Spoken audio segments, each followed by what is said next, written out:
Good morning, students. This is Mayuri Chabra. Now I am continuing with my second chapter, that is MS Excel or spreadsheet tools. So come to the next, that is the basic concepts of a spreadsheet. Look at the picture below. Here some alphabets and numbers are displayed below as A1 shows A4, A2 shows B, A3 shows 10/4/2020 and B4 shows 1 and B5 shows 2. Now see there 4B 10/4/2020 are the numbers. 10/4/2020 is the format of date. B is an alphabet. 1, 2 are the numbers. Now see, the first topic is how to insert text. So for inserting a text, click on a particular cell and type the number or the alphabet from the keyboard, as I write 4 and B from the keyboard. Same with the case of date and time, just click on a particular cell and write the date there. I write 10/4/2020 there. After that, the next is B4 and B5, that shows autofill feature.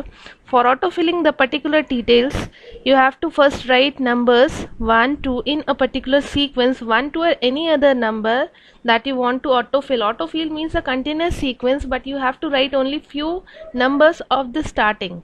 That is, I write 1, 2, and after that, as you see the picture below, the rightmost corner shows a square dot.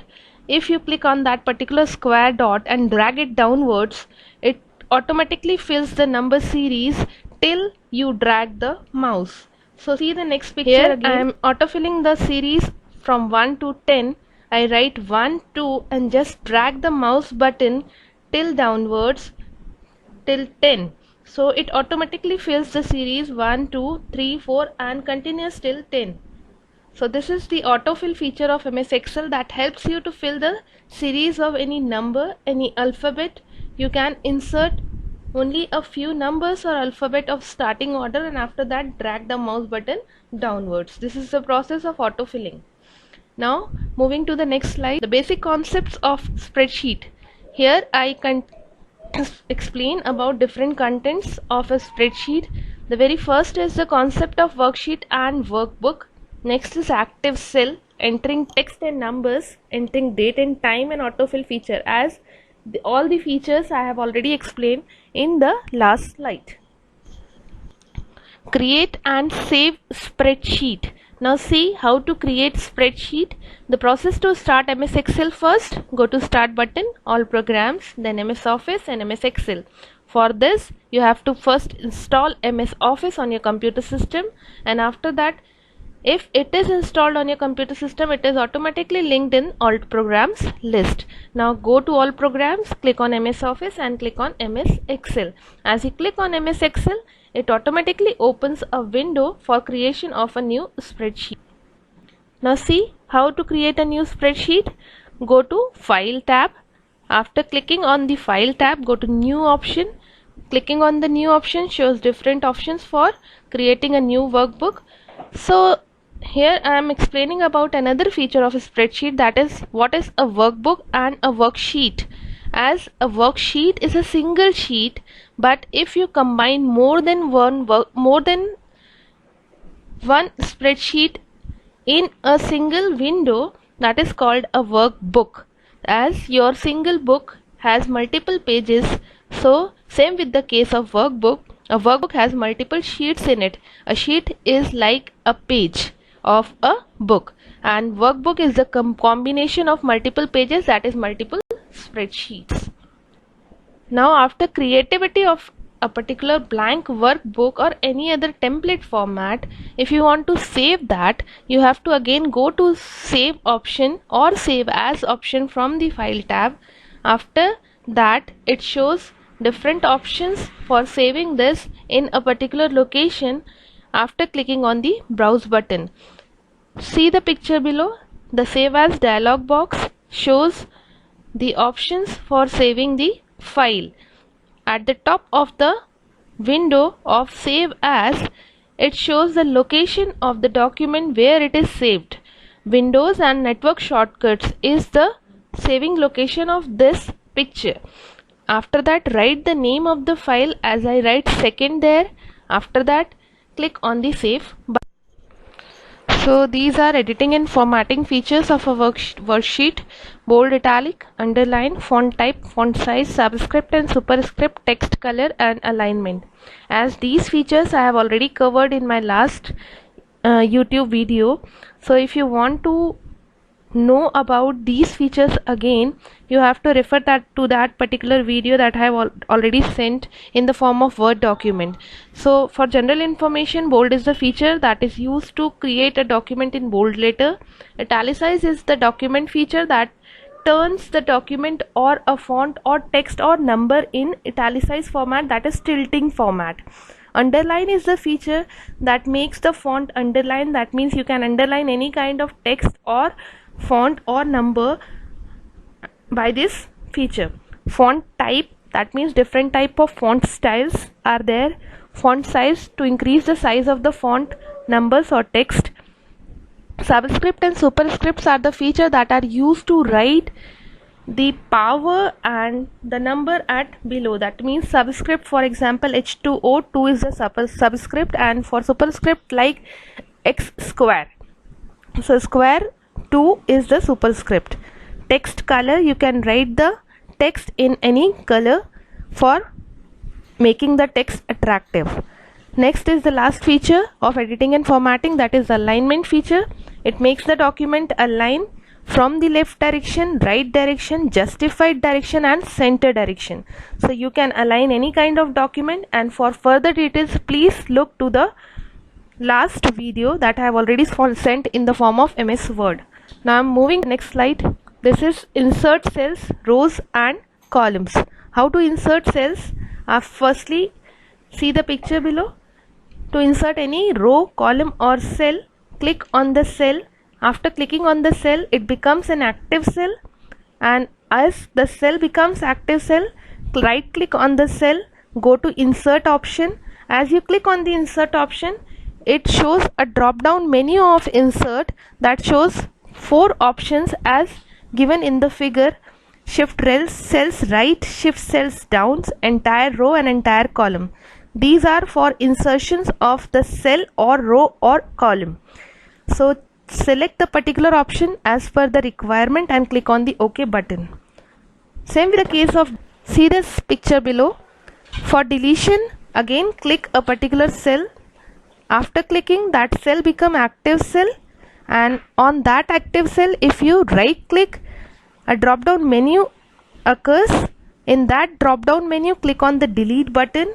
As you click on the delete button, it again show a drop down box that shows 4 options for deleting cell or row or column. So select the particular choice and click on the OK button. Now I am going next. This is entering a formula using the operators. Basically these are 4 arithmetic basic operators: plus, minus, into and divide. I write the formula by using plus operator. So listen, first thing, before writing any formula, write the data on which you want to apply the formula. So I write B3 as 20, C3 as 25, D3 as 10 and E3 as 15. Now I am applying the formula in cell number F3. So before writing the formula, it is very necessary that you have to write the equal sign. That equal sign shows the result of the formula.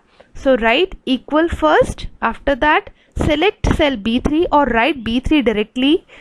Then write the operator plus, minus, into or divide as per your choice. I write plus operator here. You can write any other operator if you want. Then C3 is the another cell, then plus, then D3, then plus, then E3. You can also change the order of the cells.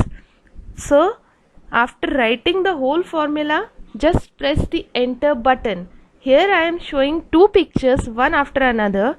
In the first picture you see the formula, and after pressing the enter button, in the next picture it shows the result as 70 in cell number F3. So this is the process of entering a formula using simple arithmetic operators.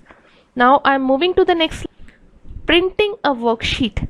Printing means after the creativity of worksheet, if you want to print your document or a worksheet, go to File tab again, go to Print option. It again shows some options for printing, like the very first option is settings. I'm going to settings options.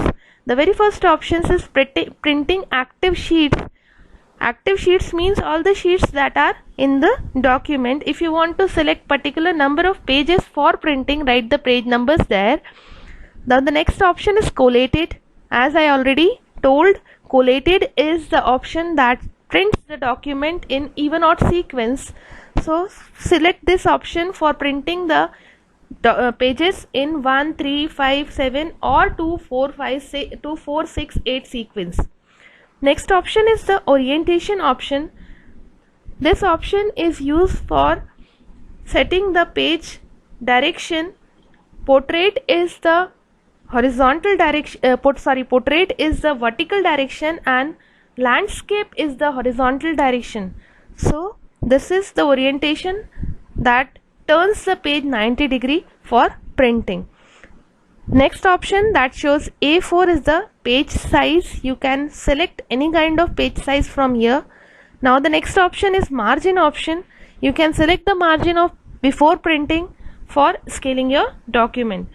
And after that, no scaling, where you select the sheets according to your needed size.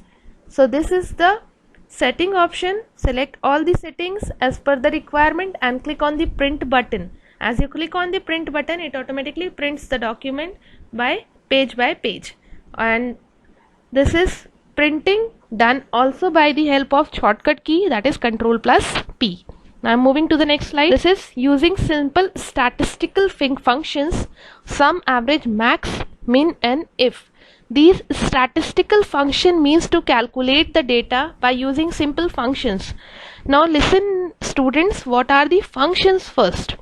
Formula is the thing that is used to write the cell numbers or directly numbers with the help of operators and calculate the result. So in general we can say that a formula contains operators and cell numbers, but in the function there is no need to write any kind of operator, and this is the basic difference between a formula and a function. Formula contains operator and function doesn't contain any kind of operator. Function itself has predefined definitions inside them. You have to just click on a particular function name for calculating the result. Here in this picture I just click on the category auto sum that shows basically 5 functions in this figure: sum, average, count, max and min. These are the 5 basic functions of auto sum category, and to refer any other function go to more functions option of auto sum button. So I am calculating the result by using auto sum option. Now this is sum function. Before calculating the result by using sum function, write the numbers that you want to calculate. I write B3 as 20, C3 as 25, D3 as 10, E3 as 15 and F3 as 70. Now I am calculating their total by using sum function. For calculating the result, first click on the G3. This is the blank cell. I just click it. It becomes an active cell. Now go to auto sum button. Click the first function, that is sum function. As you click on the sum function, it automatically selects the range of the cell B3 to F3, and after, if the range is correct, then press the enter key, and if you think that the range is not correct, you can also write the name or range according to your needs. Suppose I write B3 to D3. F3 is replaced by D3, and after correcting the range, just press the enter button. Now moving to the next slide, using average function. The process of inserting average function is same as the sum function. Click on the auto sum button. Go to second function, that is average function. As you click on the average function, it automatically selects the range of the cell B3 to G3. You also correct the range according to your need and click on the enter button. It calculates the average of the range. Now the next function is if function. For any other AutoSum function, please follow the same process as I told about sum function and average function. This is another function, if function, that is under the category of more function of AutoSum category. So to refer if function, go to AutoSum button, click on the more functions, and as you click on the more function, it automatically insert the drop down box shown in the figure. This drop down box shows if function. Click on the if function and click on OK button. Now see, as you click on the OK button, it insert a function argument dialog box of if that asks about the three values: logical test, value if true, value if false. Testing means you write the particular operator for testing the values logically. See, A1 is 25, B1 is 85. Now I am testing that A1 is greater than B1 or not. If I write the logical test here, you can write any kind of operator, you can write any kind of testing here, like A1 is greater than, A1 is less than, A1 is equal to, and A1 is less than or equal to. So many kind of operators are used for testing. I write A1 is greater than B1. So if the test is correct, I write the sequence as, see the address bar or function addressing bar, if logical test, value if true, value if false. That means you have to write the if function in this order. Logical test, A1 is greater than B1, then comma, value if true, then put the result as true, value if false, then put the result as false. You also write 1 0 in the place of 2 false. The value that you write is shown after pressing the enter button. So write the testing, after that true and false values, and after click on the OK button. See the next picture again, 25 and 85, and as I press the enter button, it shows the result as false because A1 is not greater than B1. So if function is generally used to calculate the result according to a particular logical test. If the test result is true, it shows the value as true. If the test result is false, it shows the value as false. Generally it shows the value in true, false, pass, fail, 1 0 in this form. Now how to insert charts. For inserting charts, you have to first go to insert tab, and after that go to recommended chart option. Listen students, chart is a format that shows the data in pictorial way. So you have to first enter the data that you want to show in pictorial way. So I make a table here that shows the name of 5 students and their marks in different subjects and their total. And after putting the table, select the table and go to recommended chart option. I am telling again, create the data first, after that select the data, after that go to recommended chart option. As you click on the recommended chart option, it shows different types of charts option under the category of all chart. So the chart that you want to insert, select from the list and click on the OK button. I select line chart here and click on the OK button. In the next picture, it shows the line chart that is based on the data as I create in the spreadsheet. So I am telling again the process of inserting chart. Create the data table first. Option number 2, select the table. Option number 3, go to recommended chart button. After that, go to all chart option. Select a particular chart. Click on the OK button. By the help of this process, you can create any form of the chart from this category. I am inserting another chart, that is area chart, in the next slide. Look here. This is area chart based on the same table. Create the table, select the table, go to recommended chart option, select area chart from there and click on the OK button. You can insert any form of the chart by the same method. Thank you student for watching the video.